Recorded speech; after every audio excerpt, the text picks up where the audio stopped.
Hey guys, Alessio, hope you're well and welcome to this video. In this video, I want to take a look at two specific markets or two potential stocks that are on the brink of disaster, on the brink of collapse. Now that may sound a little bit overdramatic, but actually I think most of you will agree with me once I show you what these charts are.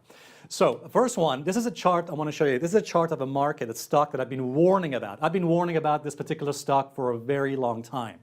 Let's just leave this chart for a second. Let's just leave, because I want to tell you something. About a couple of years ago, I think it was, way over a year ago, in 2017, I think it was, that I warned strongly about Tesla. I said, look, the price of Tesla is way overbought, it's overvalued, and I think its cars are overpriced. Now, don't get me wrong here. I do love Tesla cars. And every time I see a Tesla, I have to say, they look amazing, they look beautiful. And yes, I do believe in green technology. I do believe that the future of cars is going to be electric, and I think that it's a good thing that we have more electric cars. So don't get me wrong here. I'm not dissing Tesla cars, which I think are great. However, I do believe, and I said this 2 years ago, that Tesla cars are overpriced. And we just saw recently what Elon Musk did. As you probably heard, the owner of Tesla, he slashed the price of some of the Tesla models, like Tesla Model 3, S3 I think it was, and the other ones. Well, so he slashed the price of Tesla, and a lot of the Tesla owners and buyers essentially were outraged that he did this. But we warned about this. We said a long time ago, Tesla cars are overpriced, so be careful. But anyway, there it is.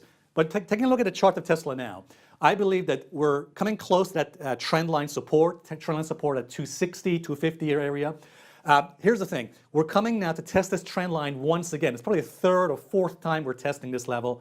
In technical analysis, by the way, in textbooks, they say that the more times you test a trend line, the more stronger it becomes. That is absolute nonsense, absolute garbage. No. The more times you test a trend line, the more likely it's going to break it. So I'm expecting that trend line to break at some point, potentially in the next few weeks. I think we could see that trend line break from 250, and if we break it, if we close below that trend line, below 250, 260, we could see a flush down towards 180. 180 to 160 could be the next important support for Tesla. So that's an interesting, and we might see something interesting happening there. We'll see. Let's take a look at one final chart. Snapchat. Now, Snapchat, I've been saying this now. I made a previous video, you may remember, where I said, look, this could potentially be one of those stocks that could eventually collapse and fall back to its December lows. It's had a bit of a pullback, but I said in the previous video that resistance is going to be about near the 12, potentially 12.5 area. We have tested the 12, well, we have tested the 11.8. Now, it's possible that Tesla, I beg your pardon, it's possible that Snapchat may have another test of the highs.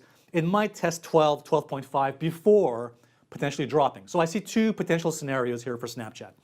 First of all, we need to break that regression channel. We need to break that channel we see there. And we need to break support at 10 and 9.24.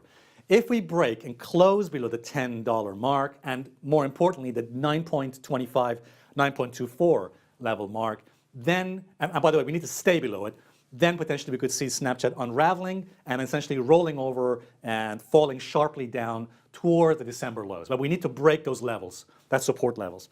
Alternatively, if Snapchat moves a bit higher towards 12, 12.5, it might see resistance at those levels, and that's the level where we might see sellers taking control and then pushing.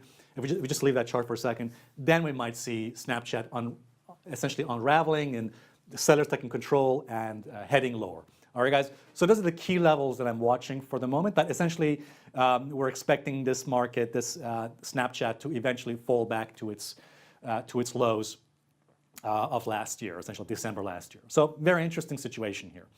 All right, guys, hope this video helps, and I'll see you guys in the next video. Thanks a lot.